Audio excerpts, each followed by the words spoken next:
serve a powerful God, amen? He's greater, He's higher, He's wiser, He's kinder than any other. And tonight it is to that God we sing. Sing this with us. Water can turn into wine. You open the eyes of the blind. There's no one like you. That's right. There's none like you. Into the darkness you shine, and out of the ashes we rise. There's no one like you. Oh, there's none like you. Our God is greater. 'Cause our God is greater. Our God is stronger. God, you are higher than any other. Our God is healer, awesome in power. Our God, our God. Amen. Do you believe it tonight?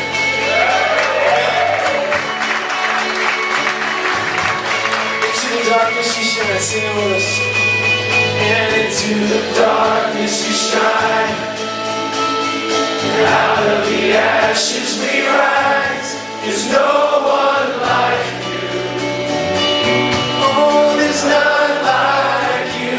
That's right. Declare, come on. Our God is greater. Our God is stronger. God, you are higher than any other. Our God is healer, awesome in power. Our God, oh, our God, and our God is greater. Our God is stronger. God, you are higher than any other. Our God is healer, awesome in power. Our God, our God.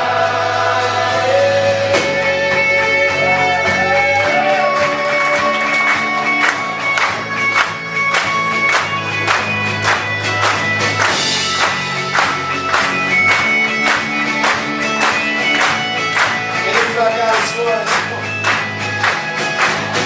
And if our God is for us, then who could ever stop us? And if our God is with us, then what can stand against? And if our God is for us, then who could ever stop us? And if our God is with us, then what can stand against?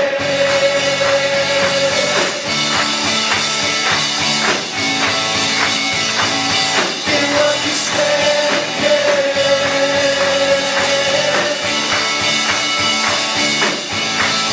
Our God is greater.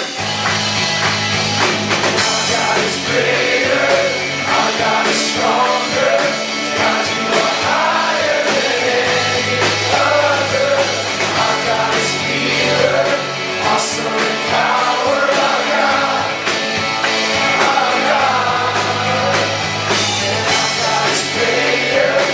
Our God is stronger. God, you are higher than any other. Our God is healer, awesome in power. Our God, oh, our God. If our God is for us, then who could ever stop us? And if our God is with us, then what can stand against? And if our God is for us, then who could ever stop us? And if our God is with us, then what can stand against?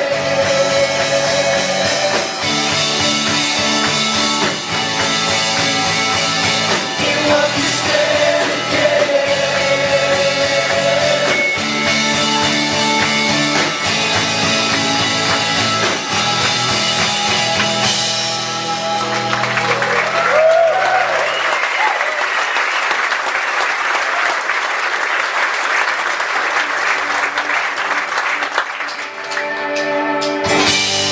Great are you, Lord. You're mighty and strength. And you are faithful. Oh, you will never be. We will praise you all of our days. We spoil glory.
Sing it out. Sing with me, how great is our God. Oh, all will see how great is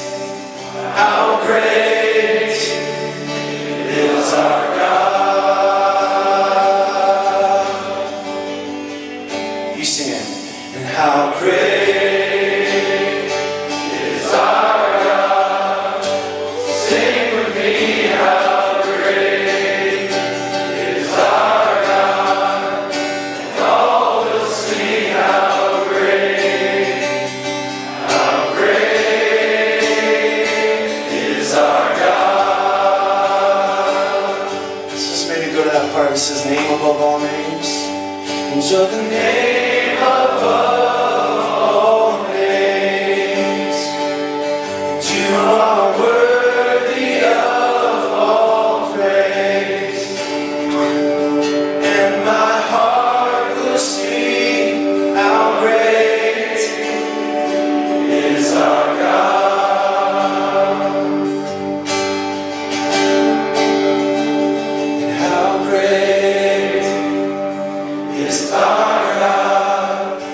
Sing with me, how great is our God. Oh, and all will see how great is our God. Can you give him some praise tonight?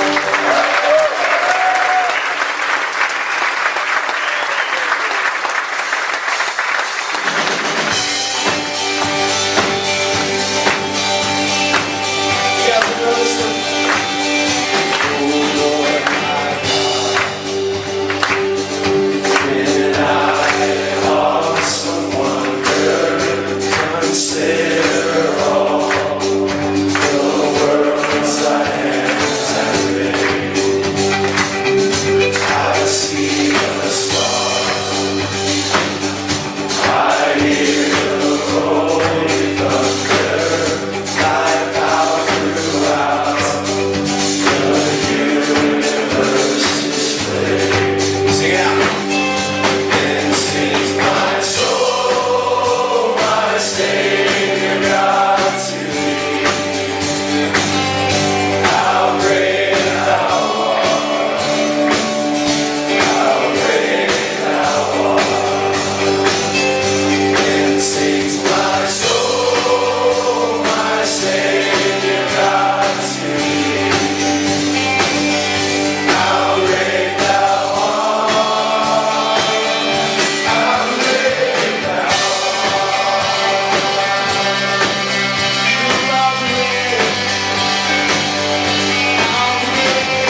the voices, then sings my soul. You ready? Then sings my soul, my Savior God to thee. How great thou art, how great thou art. Then sings my soul, my Savior God to thee. How great thou art, how great thou art.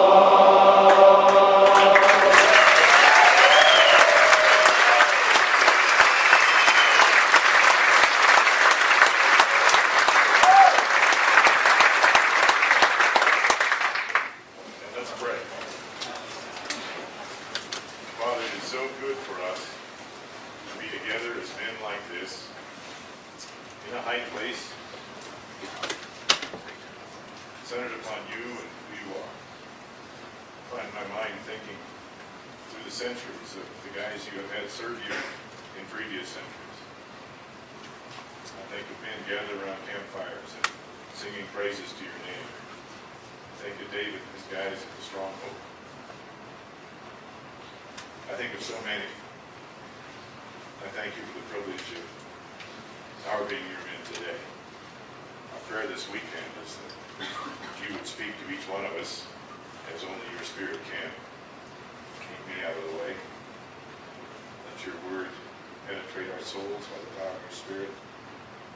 Equip us to come down off the mountain to fight battles like the men we should be before you. Thanks for loving us enough to die for us. Help us to love you the same way we pray. In Jesus' name. Amen. I'm going to test Scott's military intelligence here a little bit. How many of you were here 2 years ago when I spoke? 1, 2, 3. This is great, actually. So I'm going to ask you guys to come turn the pages, because there's going to be a little bit of review for you, okay? Let me just introduce myself this way by saying I'm the husband of Linda. I met Linda when she was 13 years old. I was a very mature 15-year-old.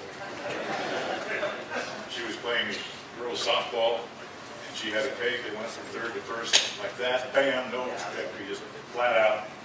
And I said, I want to spend my life with a woman like that. Because at 15, all there is balls, right? And we dated for 6 years. And this summer we'll have been married for 47. And it is a complete...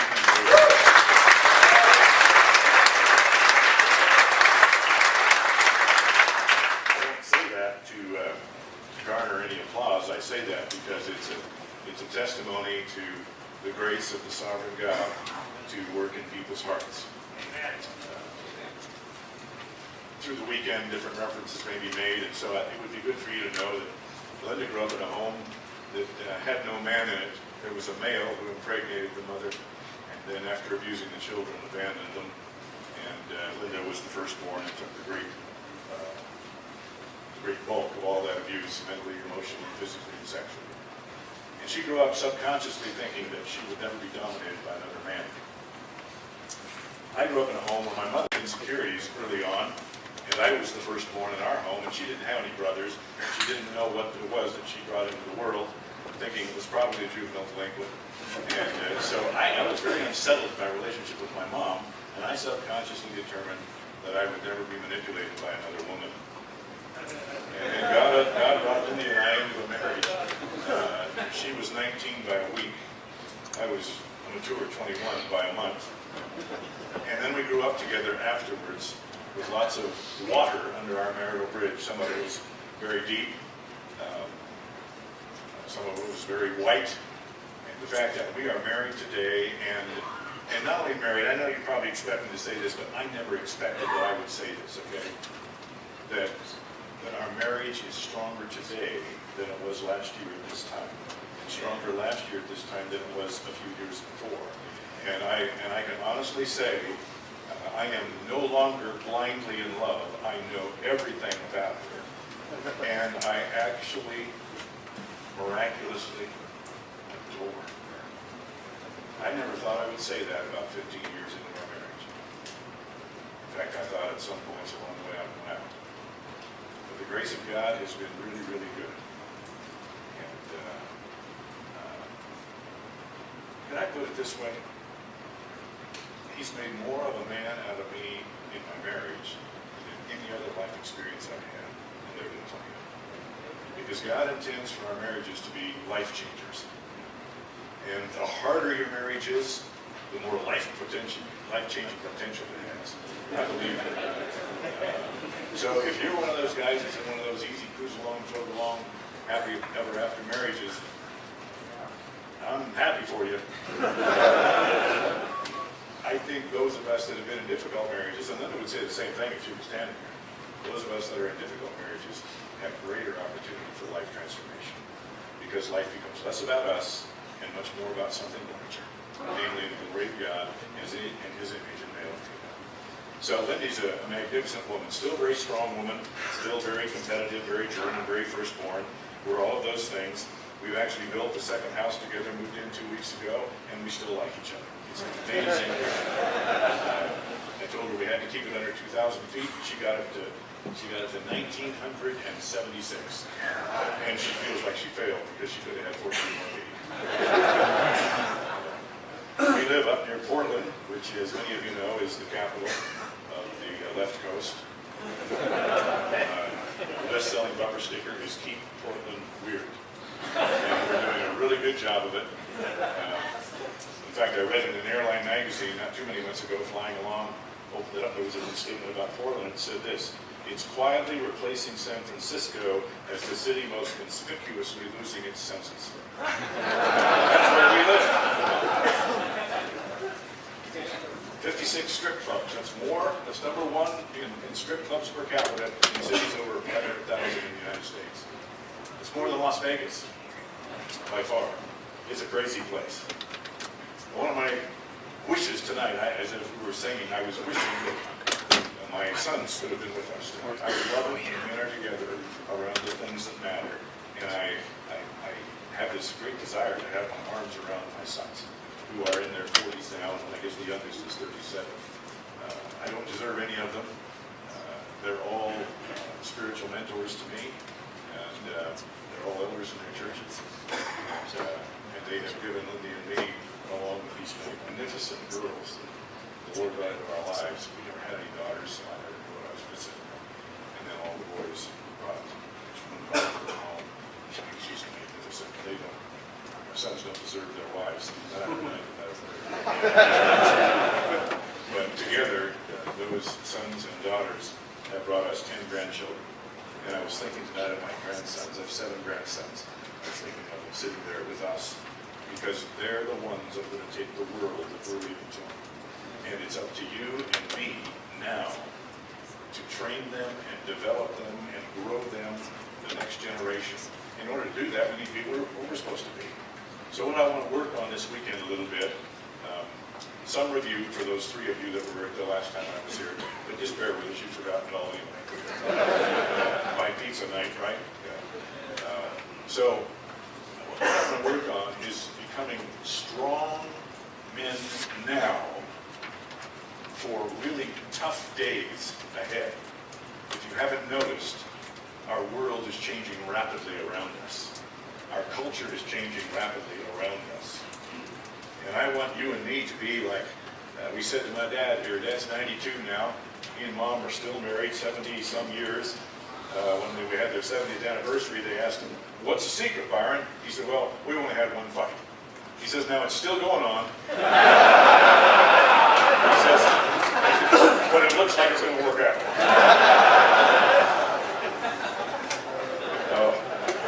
We had a little tribute to them, and this was a few years ago when the Chevy truck like a rock ads were everywhere, and we found ourselves as a family. There are now 36 direct descendants of my dad and mom, 100% of which walk with Jesus Christ. And that's okay.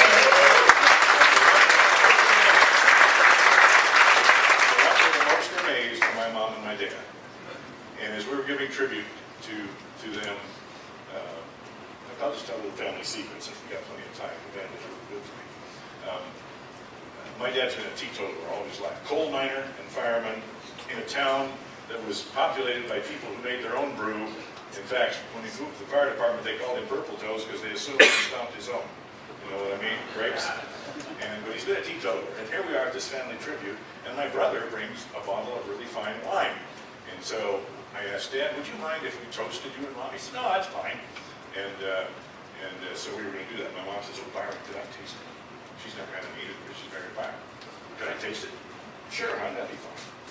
I said, Dad, you sure you don't want any? No. I said, well, Dad, it says right there in Isaiah that when we get to heaven, we're going to enjoy the finest of meats and wines. He says, that's when I'll be having some. So it was perfect because our tribute to him said, Chevy thinks it knows what a rock is. We know what a rock is in this family. You don't move, Dad. The storms, the winds, the rivers, the water, the raging whatever can blow right into your face, and you stand, and you stand, and you stand. And he's still at 92. Mom won't let him drive anymore, but he's still the boss. You know what I mean? And we love him dearly. And my prayer is that I could become a man like my father, that my sons could become a man like my father, that we could all become men like God wants us to be. Because we really need to be strong men now for very tough days ahead. We're going to work on it. I want to start by telling you a story about probably the greatest patriot you've never heard of. His name was Sam. I like to refer to him as the original Uncle Sam. Sam Whittemore was born in 1695. Found himself in the British military. He wasn't from a royal family, he just was a trooper. Served in the British military, worked his way all up to where he ended up in the colonies before they were a nation. Ended up in the colonies as a captain of British dragoons. They were the best. They were the meanest. They were the toughest. And he fought in 1745 in North America against the French up in Nova Scotia. He fought in 55 in the Indian War with Pontiac. In the war with the French, he came back with a sword to his unit. He'd taken a French ceremonial sword off one of the Frenchmen. His family asked him how he got that. And he said, well, the previous owner died suddenly. He came back from Pontiac with a set of dueling pistols that became famous just because they were Sam's dueling pistols. Asked how he got them, he said the same thing. The previous owner died suddenly. Sam, when his British unit rotated home, he decided to stay. He had tasted something and seen something in the colonies that appealed to him greatly. It's what, by the time he would be an older man, he would call freedom. He didn't want his kids, or his kids' kids, or his kids' kids' kids. He didn't want them to have to live in a country governed by a human being on the other side of the globe. He relished his freedom. So he resigned from the British military. He stayed in the colonies. He got a piece of ground. He got a wife named Elizabeth. Eventually, he had 8 children, as I recall. And by the time he's 80 years old, he's got a flock of kids and a wife and a farm, and he's loving freedom. 238 years ago today, Sam took a stand. It was April 19, 1775. And in the first governmentally controlled gun control and gun seizure effort in this country, the British were headed for Lexington and Concord. They did what they did up there, and you know about the Minutemen. Well, Sam was 80 years old. He was plowing his field. Whether he knew what had happened in Lexington and Concord or not, I don't know. Or whether he was alerted by shots from a distance, or whether it had been those relay men, one of whom was a Paul Revere, to let him know. But Sam came out of the field on this day 238 years ago, and he told his wife, I want you and the kids and the grandkids to stay in the house until I get back. I'm going down to fight the regulars. The man's allegiances had switched because of something higher, something he called freedom. So he went down to town, Menotomy, I think it was called in those days, now Arlington, Massachusetts. He went down, he picked out a spot behind a wall. There were other Minutemen in the area, but they stayed in a more secure place. Sam picked out the road intersection where the British regulars would have to come. As it turns out, the 47th Regiment, as I recall, came. And the other Minutemen had urged Sam to stick with them. Fire a shot, move back, fire a shot, move back. Sam stayed at the rocks. And when the regiment got close enough, he stood up with his musket, dropped one redcoat, pulled his pistols out, dropped two more. So 3 are down. By this time, they're enraged and they're coming at him, all the British regulars. He pulls out his little French sword, and he's last seen flailing away with that sword. He's overrun by British regulars. One of them fires a 69 caliber musket ball close to his face, blows his cheek off, and he falls to the ground. 13 bayonet wounds in him as the British regulars ran over the top of him and disappeared over the hillside. The people in the town were watching from a ways away, and when the British had departed, they ran down there, having watched Sam's last stand, to see if anything could be done in his last moments. Now he's got half his face gone, he's got 13 bayonet wounds. He can't be helped, says the doctor. The townspeople don't accept that. They go and run back and get a door, put him on the door, carry him into town, say, "Doctor, do what you can." The doctor says it's hopeless. Sam lived 18 more years. He died at age 98. He was asked repeatedly during those last 18 years, "Would you do it again, Sam?" He said, "I'd take exactly the same chance." Sam was all about freedom.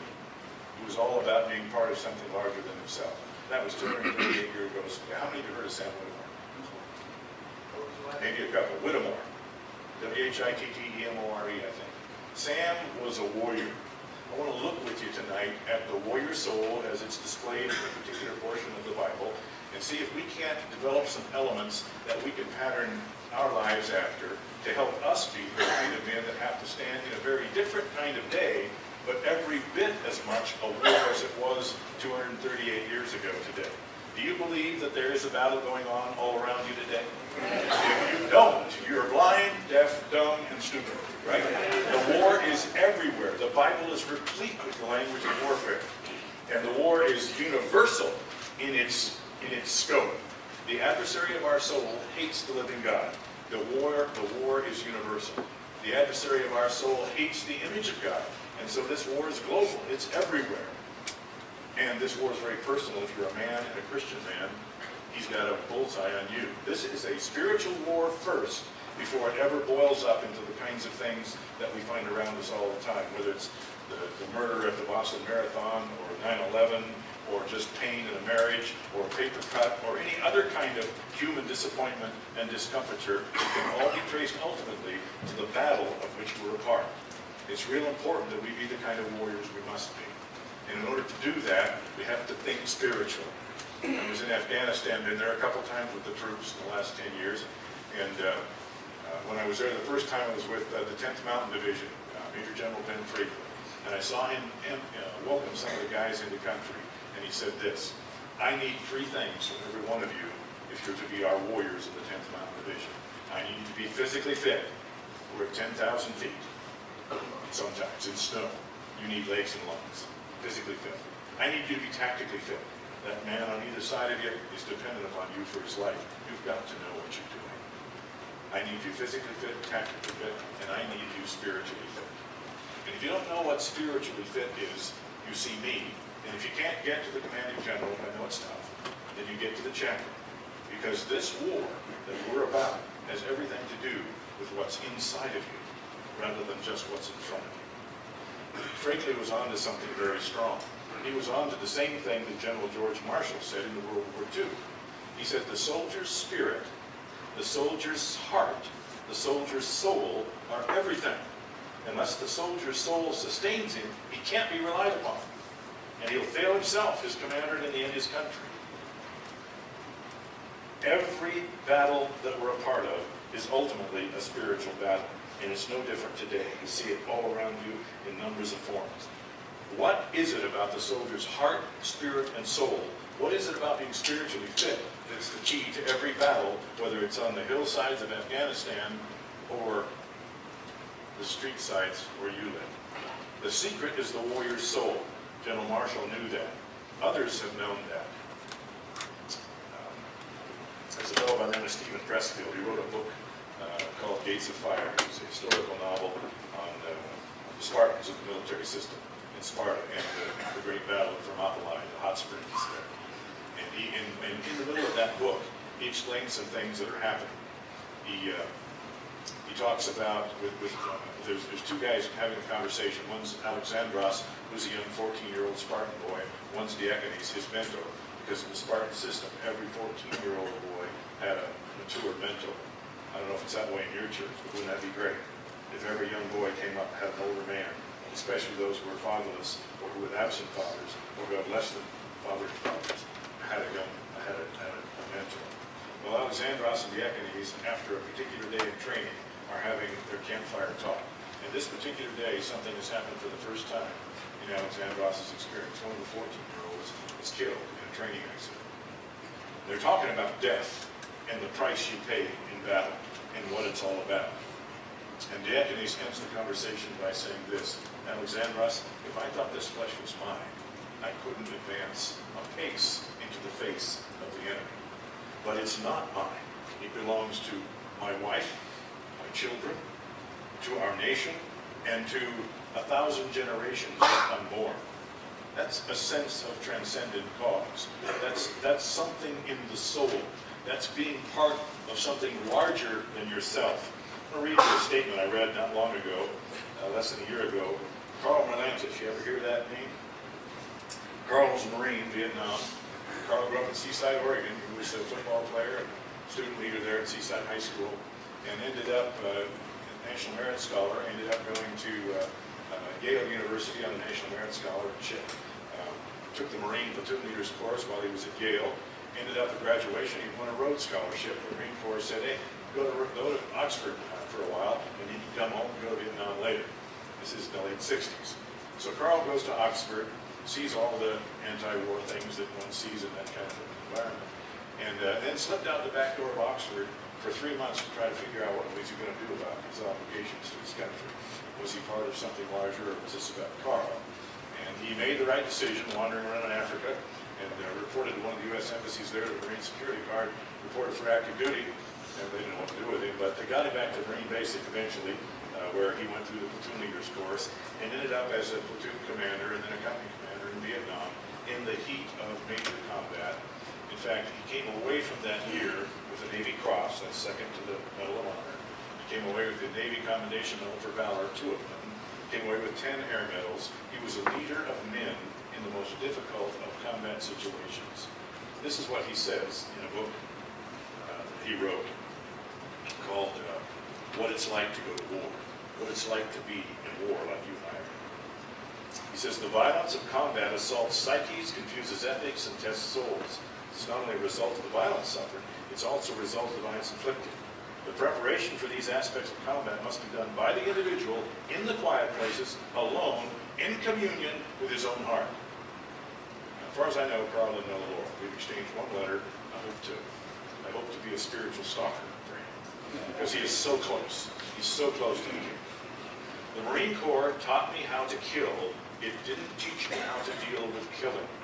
Although I could radio in my position to 6 grid points, I no longer knew where the memory. It's an anchor in your life. It's a beton as you're tension climbing, below which you don't fall. It catches you because you remember. It's like the anchor on that aircraft carrier. Actually, the 2 anchors. Did you know that they have 2 anchors? They need to, with all of their technology and all of their improvement and all of their firepower and all of their massive capacity to do more damage than any other 4 or 5 acres on the planet. They still have never improved on one thing, and that's the anchor. It has one purpose. The anchor is to keep the ship from drifting. That's what it does. 60,000 pounds, each of the anchors. 1,000-foot chain, 365 pounds in each link. For one reason, stop the drift. Because if this thing drifts, people get hurt. And that's the way it is in life. A settled memory allows you to be whom you're supposed to be. Settle the memory. Every time I wanted to quit, I could remember the stake driven in the ground. The first blow was that beach in Hawaii. And over the years, it began to be cemented. You see, a settled memory allows you to finish strong. Got to know who you are. General Krulak was quite a Marine. He called them moral touchstones. He wanted every Marine in the Corps to know what the moral values were that were the touchstones of being a man that represented his country as a warrior. Later on, another commandant of the Corps came along, the name Pace, you know the name Peter Pace? Fine man, fine Christian, beautiful man. Every day, chairman of the Joint Chiefs staff. Every day in the Pentagon, he'd go into his desk. Here's this big piece of glass over the top of his desk, and right in front of where he sat is an 8x10 picture of the first young Marine that died under his command as a platoon leader in the Republic of Vietnam. Every day, he reminded himself, these are the men that I serve. If you ever forget that, you miss me, you miss God. You've got to remember who you are. We're going to work on settled memory a little bit this weekend. And then personal intensity. See, he followed fully. He followed fully. It's a strange verb in the original language. It's a couple of verbs put together that actually, by putting them together, they became a euphemism for hunting. It has to do with intensity and it has to do with focus. So when you follow fully, you are so focused and so intent, nothing can distract you. You see? So it became a euphemism for hunting, for following the trap, for listening, for being focused, for pursuing. That's what we're talking about. We're talking about following fully. We're talking about intense personal focus, consumed by your calling. Consumed by it. Are you consumed by it? My dad was consumed by it. That's why everybody thought he was a pastor, for goodness sakes. And he was the pastor's man. He always had his back. He was consumed by his calling. I have a friend by the name of Viker. Fifth group at the same time, the same neck of the woods. We didn't know each other at the time, but one time we were less than 10 clicks apart, and at the same time, the same day, the same week, both of the A camps we were in, Doc Siang, in his case, Doc Peck and mine, came under the same siege by multiple BCNVA regiments. It was a very difficult time. Gary was the medic attached to the A team at Doc Siang, and when the thing opened up, he was hit fairly early. He was trying to get to some of the fighting positions to be the medic and keep his guys sewed up and in the fight, and a 122 millimeter rocket that landed right behind him, blew him up into the air. He says, well, my first thought was, whoa, there's a Purple Heart. and my second thought was, by the time I land, I'll be dead. He wasn't dead. He did lose use of his legs, at least temporarily. His spinal column was so bruised that he lost the use of his legs. He was so wounded by other fire in the middle of his midsection that his body cavity was emptying, and he had to put his own intestines back in, put a pressure bandage around him, tie him to what was left of his fatigues, in order so he could stay in the fight. The other team member said, Gary, just go ahead back to the bunker and die. He said, well, if I'm going to die, I might as well die out here with you guys. So he stayed in the fight. He stayed in the fight. He stayed in the fight. He woke up in the hospital to play coup. The chaplain, very wise chaplain, said, son, would you like to pray? Gary didn't know the Lord. He said, well, I'd like to, but I don't know how.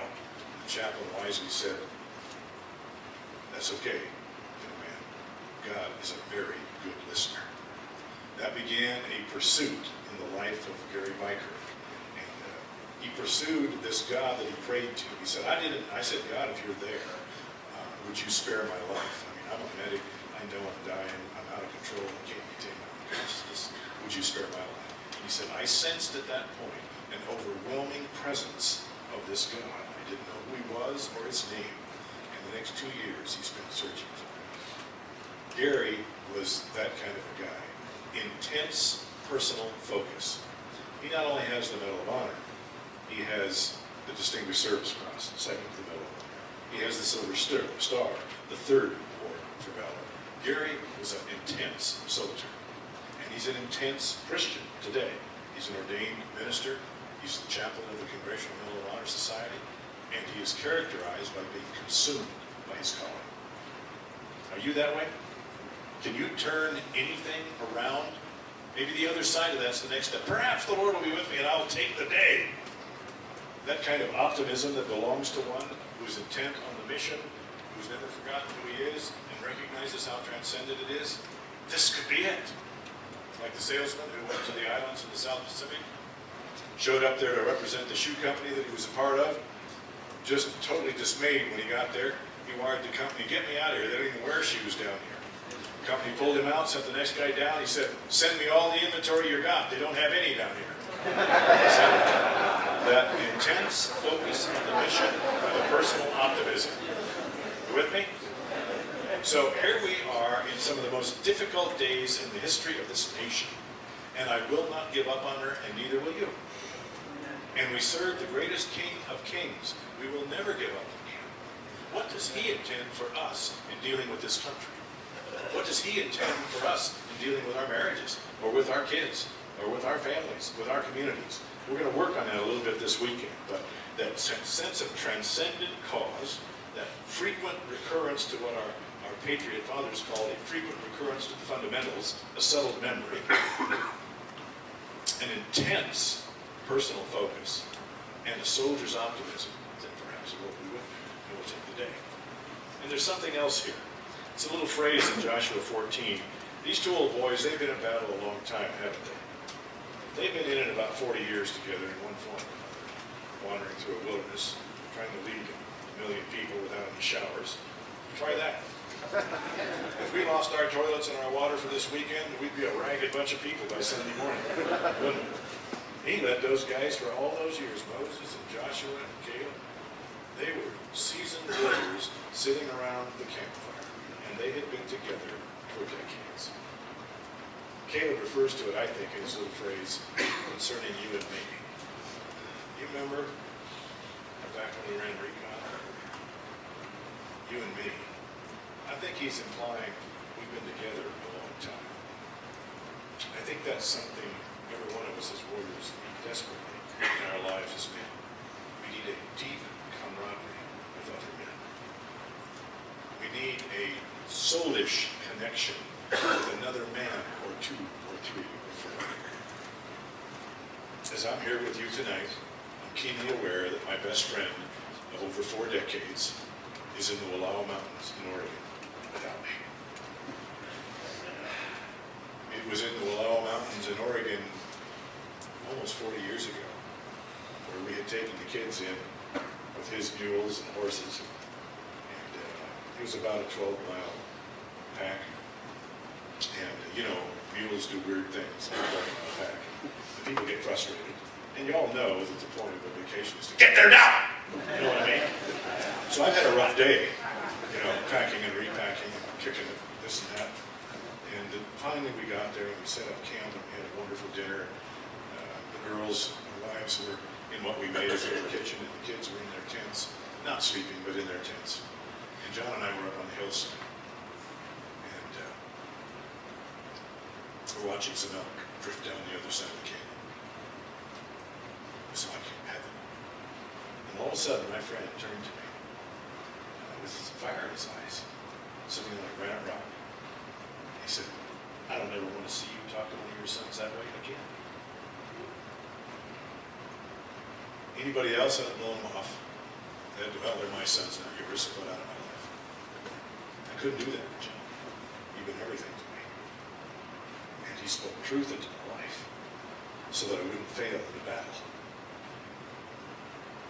You're going to hear a seminar this weekend, hopefully, by John Vodder about achieving a high-performance kind of friendship. That's what we're talking about. You need a high-performance battle buddy. You need one that can be with you in the fight. I asked my friend Gary Harrell, who is a warrior of warriors, worked his way all the way up through Delta Force, became the commander of Delta Force, eventually retired as a 2-star general at Fort Bragg here just a few years ago. And, 40 other generals showed up at his retirement. And I pardon, just quote, where the hell I was spiritually. What's that got to do with ordinance? I was engaged in killing and maybe being killed. I felt responsible for the lives and deaths of my companions. I was struggling with combat, which approaches the sacred in its terror and contact with the infinite. People argue there's nothing remotely spiritual in combat. Consider this. Mystical or religious experiences have 4 common components. Constant awareness of one's own inevitable death. I've never been more aware of it than I am now in my life. I'm pushing 70. It's happening fast. Combat keeps you aware of the possibility of your imminent death. Constant awareness of one's inevitable death. Total focus on the present moment. There's nothing else there. What it might be now. And the valuing of other people's lives above one's own, and being part of a larger community called in the Army the Band of Brothers. All 4 of these exist in combat. I felt proud I was a Marine. I still feel proud to be a Marine, but there was one critical issue that was missing from this particular passage of mine, the spiritual. I did connect with something larger than myself, the Marine Corps, but that's a long way from connecting with something larger than myself, such as God. He goes on to say that he doesn't want to use things like the cosmic force or the ultimate cause. He wants to use the name. God's got a name, he thinks. He doesn't know what the name is yet, I don't believe. And perhaps we'll have the privilege of having a conversation about that one. But Marlantes understands that if you're going to be in a battle, it's got to be with an attitude that's about something larger than yourself. You must have, first element of the warrior soul, a sense of transcendent cause. If your grandchildren, how many of you have grandchildren? I'm kind of stuck on it right now, okay? If your children asked you, how many of you have children? Okay. If your wife asked you, how many of you have wives? Good. If anybody asked you, do you know anybody? How many of you know somebody? Okay, all of us. Okay. If anybody asked you, what is your sense of transcendent cause? What's your purpose for living? Why are you alive? How would you answer? In a sentence or two. Could you do that? If you're on a mission, then that's always on your mind. I just came back from Afghanistan. It was sorrowful for me in a way because they all know they're coming home. There's nothing more beautiful than an army in a field with clarity of mission. There's nothing more sorrowful than an army in a field without mission. They know they're coming home. They're not going to run night operations anymore, except for the special ops. If you're going to be the warrior God intends you to be, you have to have that sense of transcendent cause. And you best be able to articulate it first to yourself and then to others around you. It's very, very important to have that sense of transcendent cause. Victor Davis Hanson, a military historian, wanted to know how is it that certain military units, against unbelievable odds, managed to somehow pull it off and win the day. He studied campaigns in the Peloponnesian War. He studied campaigns in the American Civil War. He studied campaigns in World War II. And he took, and every one of them, he said, this is why those elements took the day. They were outgunned, they were outmanned, they should have been overrun, but they carried the day because they believed something. They had a sense of transcendent cause. For some it was democracy. For some it was freedom. For some it was something else. But some sense of transcendent cause. When you raise your hand and take the oath to serve in the military of the United States, you swear to defend the Constitution of the United States. Did you know that the birth certificate of the United States is a pretty spiritual document? It's a theological document. We're going to find one of the things that's critical to a warrior soul is a settled memory. One of the reasons our nation is awash today is because she doesn't remember who she is.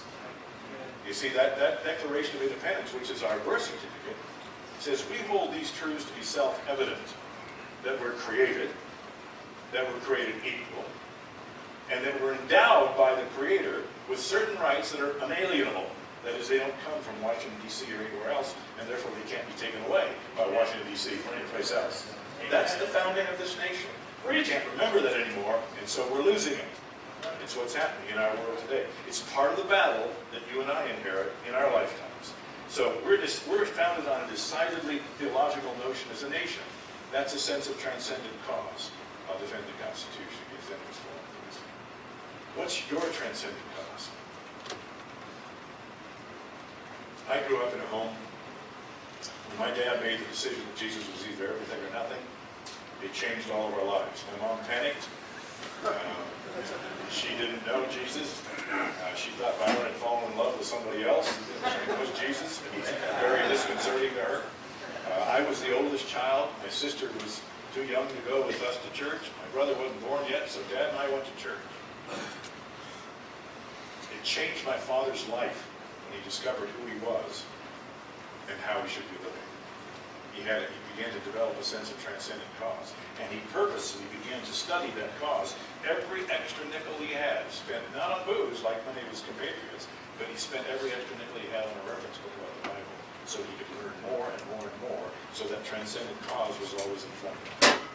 I was in college in the 60s. You know what that was like historically. It was a decade that's over a half century long so far. It's still lasting. It brought us right up to today.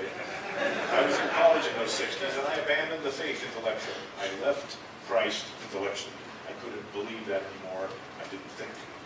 Fortunately, the Army was available and gave me something to do. It was purpose in my life. And fortunately, in the sovereignty and grace of God, in the Republic of Vietnam, he brought me to my senses. But it was a process of months long. I'd come out of Doc Peck, a little aid camp, A242 in the Central Highlands of Vietnam, where we were in some big trouble under a major siege for some days. It was a very difficult time, and for the first time it occurred to me I might actually be in my last couple of days of life. I might actually die. And then the thought occurred to me, well, what if I did? What difference would it have made I ever lived in transit?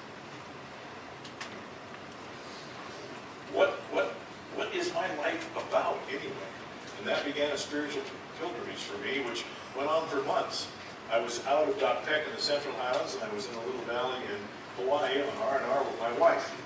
She was barely 22, I was barely 24. Our little 16-month-old son, whose lifetime had doubled since I last seen him, was playing there in the sand.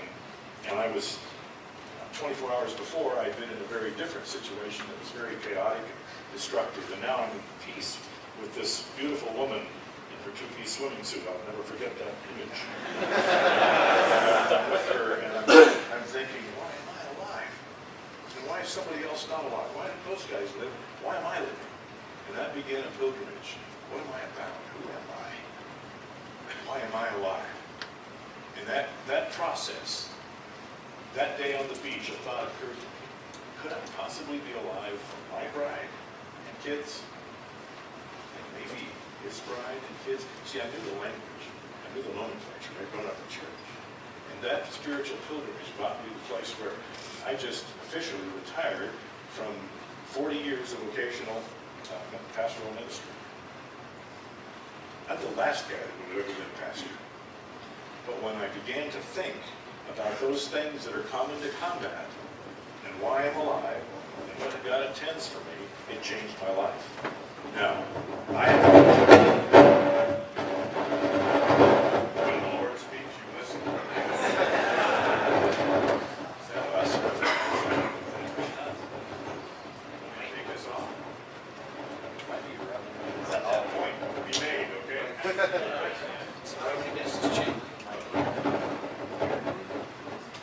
You got a sense of transcendent cause? Can you articulate it? That last little bit was garbled, but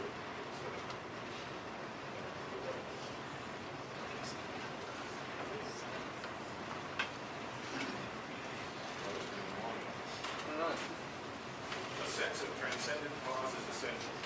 If I am I on? One second. Switch on this somewhere. Okay, now I'm on. Okay, good. This must be a really important point, because Dirk the Demon in charge of sound systems is hard to read. My point is this. If in those 40 years of vocational ministry, I had a nickel for every time I wanted to quit, I could afford to.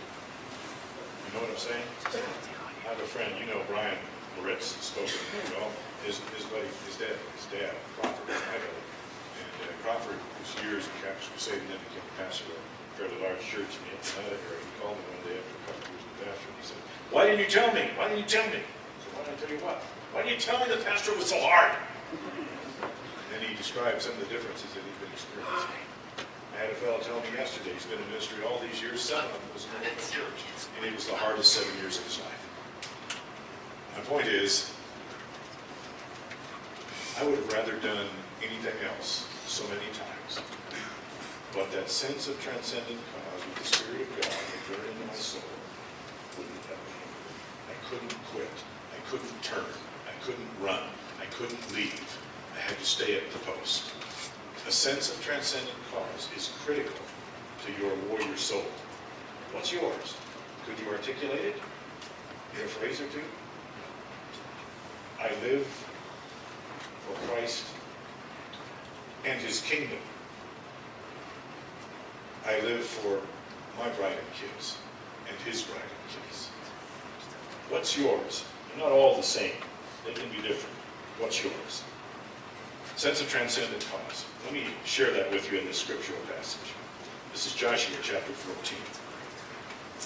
Then the sons of Judah drew near to Joshua in Gilgal, and Caleb the son of Jephunneh the Kenizzite said to him, You remember the word which the Lord spoke to Moses, the man of God, concerning you and me in Kadesh Barnea? I was 40 years old when Moses, the servant of the Lord, sent me from Kadesh Barnea to spy out the land. Remember the story. 40 years prior, the first Special Forces A team, 12 of them, went in on a long-range recon in the land to determine what it was like, fortified cities, giants in the land, all that. Brought back word, 10 guys faked out. 10 guys quaked in their boots. 10 guys didn't have a transcendent cause. 10 guys saw with normal human eyes on a horizontal plane. But 2 guys had a sense of transcendent cause. 2 guys knew why they were alive. 2 guys remembered some history.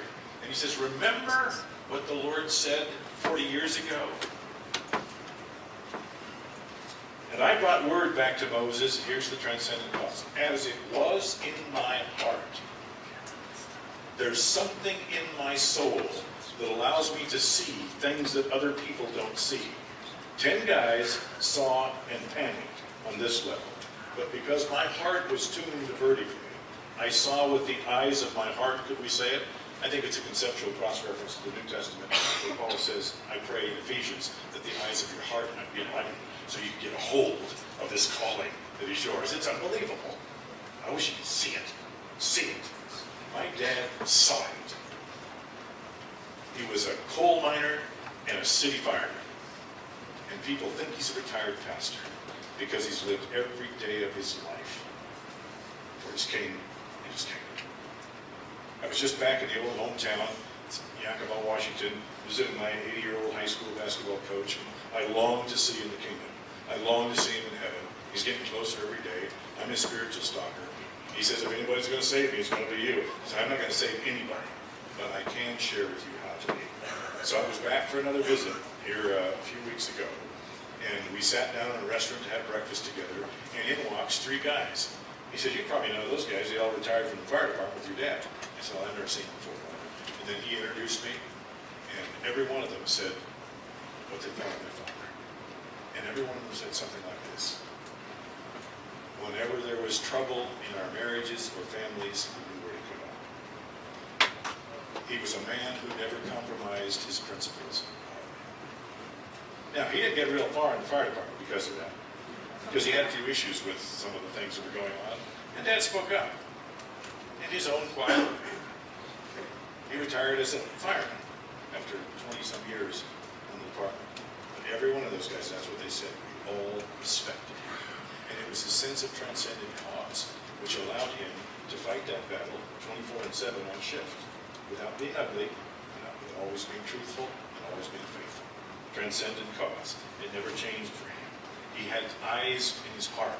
It was as it was in my heart, transcendent cause. Nevertheless, my brethren went up with me. They made the heart of the people melt with fear. But I followed the Lord my God fully. Followed fully. We'll look at that. So Moses swore on that day, saying, surely the land on which your foot's trodden shall be an inheritance to you, because you followed the Lord your God fully. And now the Lord's let me live, just as he spoke these 45 years from the time that the Lord spoke that word to Moses when Israel walked in the wilderness. And now, behold, I'm 85 years old today. That trumps Sam Whittemore at that point. I'm 85 years old today, and I'm still as strong today as I was the day Moses sent me. As my strength was then, so my strength is now, for war and for going out and coming in. And I don't think he's talking about his bench press. I think he's talking about something much more important in battle, and it's what's in this warrior's soul, heart, and spirit. I still got it, he says. So then, give me the hill country about which the Lord spoke on that day, for you heard on that day that the Anakim, the sons of Anak, the giants, the big boys, were there, with great fortified cities. I love this soldier's heart, this optimism. It sounds like Sam Whittemore saying, I'm going down to fight the regulars, you stay here in the house till I get back. He says, perhaps the Lord will be with me, and I'll drive them out, just as the Lord spoke. Perhaps I get to be the guy that does it today. Sense of transcendent cause. There's something else in here we need to look at, and that's the settled memory. Did you notice how many times he kept referring back as he's having that conversation? Do you remember, just as he spoke, do you remember what he said? He had a settled memory. He not only was about something larger than himself, he understood in his own memory exactly what was important. Did you know that history is critical to who you are and to how you live? It's absolutely critical. The old proverb says, if you live in the past, if you dwell in the past, you lose an eye. If you you forget the past, you lose both eyes. You know that's the truth? We're a nation that's forgotten the past. We're losing our sight. We are wandering blind, and many of our leaders are blind. We don't know who we are. We've forgotten that we're founded upon a theological notion. We need to nurture those memories which shape future destinies. That's the way God made the world. Nurture memories, things from the past that you remember and nurture. Here's some. Those nurtured memories shape future destinies. The country that my grandchildren are inheriting doesn't even remotely resemble the country that I lived in when I was their age. We're losing the nation, and in large part because we've forgotten our history. It's everywhere around us. We've got to stop the drift. Do you remember the movie Lion King? I watched it with my oldest grandson back when it was brand new. He was, I don't know, 3 or 4 years old at the time. And when we pushed the button to play, he jumped up on the couch, squeezed right into me, and it felt like he was maybe a little insecure. And so I said, hey, is this a scary movie? And his little personality demonstrated what he was thinking. He just kind of changed. He said, with a real loud voice, uncharacteristic for him, he said, Scar is a bad boy. And when he shows up, I'm going to shoot him. and he jumped off the couch, looked for a gun. He had to settle for a little green plastic golf club about that. He waited for Scar to show up. He's only 3 or 4. And he's already a little warrior. You know? And he's waiting to get rid of evil already. What a great thing. Well, that whole film, you remember the story. This beautiful kingdom where all was happy and led well by the rightful king. And he is deceased, and the rightful heir is wandering now in a wilderness of depression and discouragement, largely of his own making, but misled by others to get there. And he doesn't know who he is, and he doesn't know where it's from, and he doesn't know what to do with himself. And the whole movie turns at the pool of reflection. You know that? He's staring into the water, he sees the reflection of himself, he sees the stars reflected above him, and he hears the voices of the fathers. And what do they say? Remember? Remember who you are. Remember who you are. We're going to do some working the rest of the weekend on remembering who we are as men made in God's image, according to his plan for his kingdom.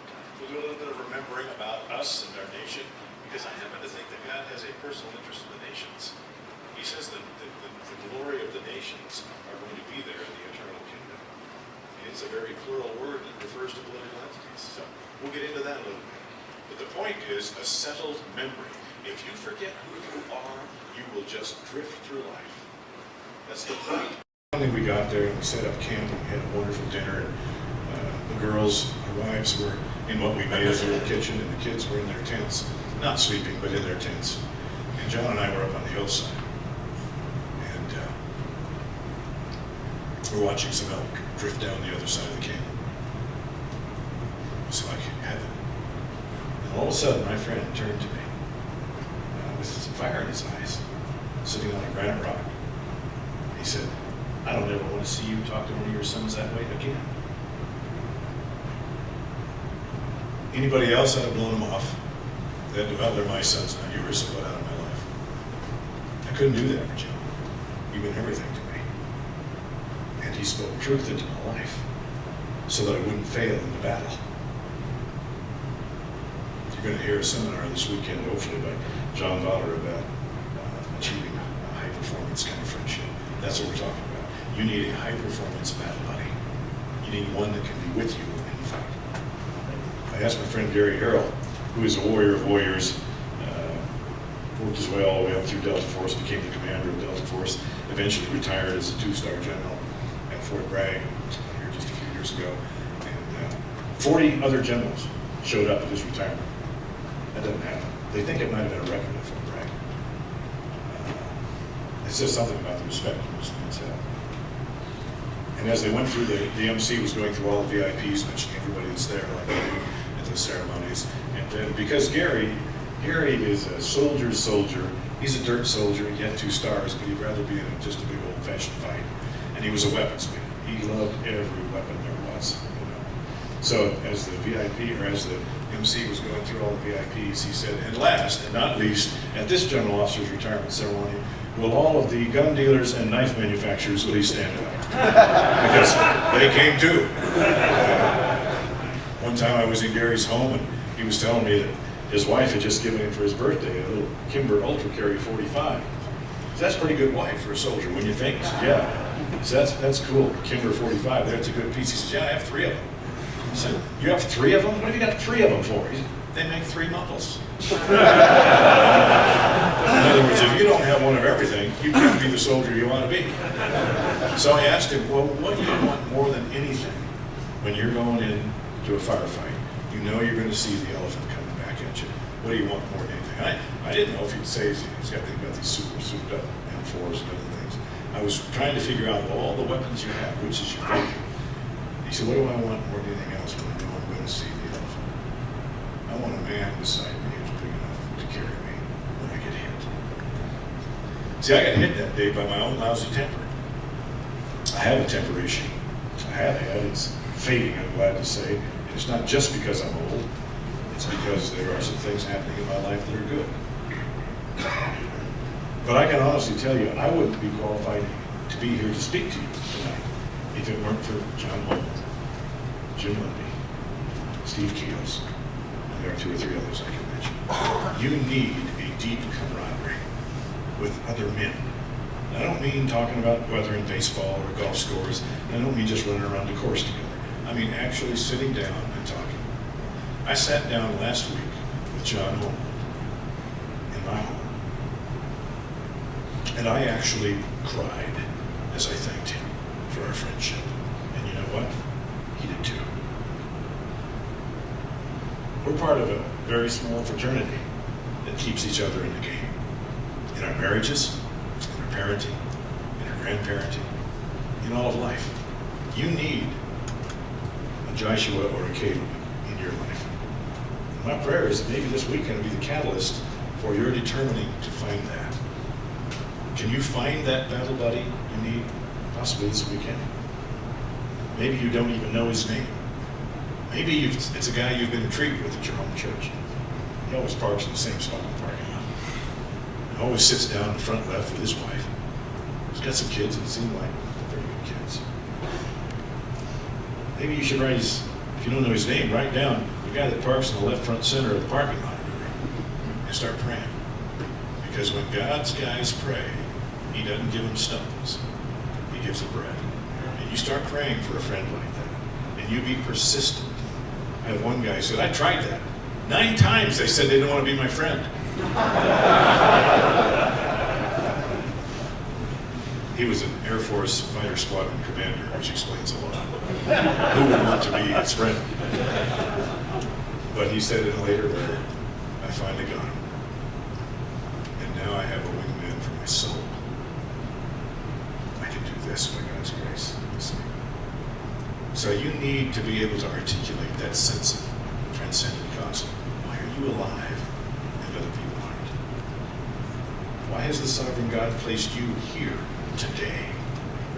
What's your purpose? What's your mission? And can you be intensely focused on it, consumed by your cause?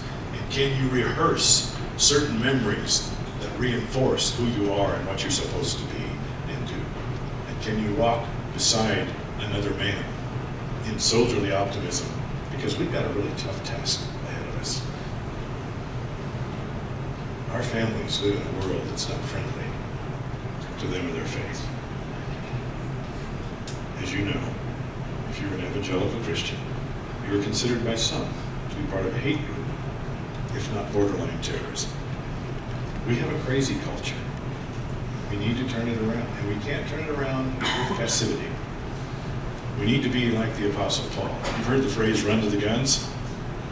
You know, we have a little deal at our church with the men's ministry when people start shooting people in churches. They said, have you got a security plan? I said, no, so we made one. In our high ground, which is our men's ministry, we agreed that if it ever happens at our church, if there's a live shooter, all the men will just run at him. We'll just jump on him. We'll just smother him. Some of us will get hurt, but not all of us will get hurt. And we'll save our wives and children in that kind of thing. Because that's what men do. They stand between their loved ones and and all of it harm them. We need to be the kind of men who make a difference in our world, but not being passive, by running to the guns. And the guns in our lifetime are all different calibers today. And we need to recognize them when they're going off, and we need to stand up between them and all that we hold dear, including our children, wives, families, and our principles. Are you with me on that? Amen.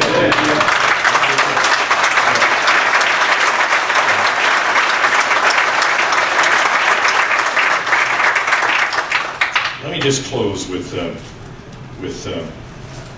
little story that's one of my favorite stories, and I love to tell it. Indulge me one time, especially with you guys.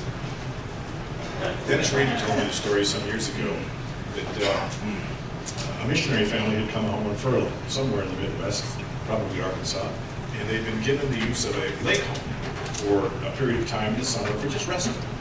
And Dad was doing something at the lake home, Mom was in the kitchen, and the three kids, a 12-year-old, a 6-year-old, and little Billy, who was 3 or 4, were out playing in the yard. Little Billy, who didn't know a lot about life yet, saw this little aluminum dinghy kind of bobbing there beside the little dock, and so he walked out that way, and he didn't know that the little dinghy sitting on unstable water, when you stepped from the dock onto it, it moved. And so he stepped out into it and disappeared in the water with a splash. And the 12-year-old, who was babysitting at the time, screamed. Dad heard the splash and the scream, figured out what had happened, and came sprinting down to the dockside and piled into the water to look for little Billy. But it was a Midwestern Arkansas type lake, so it didn't have real clear water in it, you know what I mean? He couldn't see, and his lungs were out of air in a very short time, and he hadn't found little Billy, who was still underwater, so he filled his lungs again and went down looking for little Billy, groping in the hard visibility of the water, and finally felt little Billy, felt his arms wrapped around a pier post 3 or 4 feet below water, clinging to that post for dear life, not knowing he was in the process of losing his life. Dad pried his fingers off, got him up to the surface, they filled their lungs, they spent a period of time settling down after that kind of trauma, don't know how long it was, but sometime thereafter, Dad said to little Billy, Billy, what were you doing down there, holding on to that pier post like that? You could have drowned. What were you doing? Little Billy said, just waiting for you, Dad. I think this whole country is just waiting for you, man, to be the man God's called you to be. Because she's underwater and she's holding on tight to things that are never going to get her above water. It's time for you and me to be the men that God called us to be. For our wives and children, for our grandchildren, for our neighborhoods, for our schools, for our communities, for our country. All of us are on the most active of duties. Fair enough? Let's pray. Father, help us to be the kind of guys who capture a vision so that we can see with the eyes of our heart, so that we can become men driven by a transcendent cause who never forget the cause or our identity or who we are, and who focus intensely upon it, pursuing it vigorously with an optimism that belongs to those who know you personally. And I pray, Lord, that you'd help us to find some battle buddies so we don't have to stand alone in the great fights of our lives. Perhaps all this weekend could come together to that end, we pray. In Jesus' strong name. Amen. Now you're going to go to cabin time.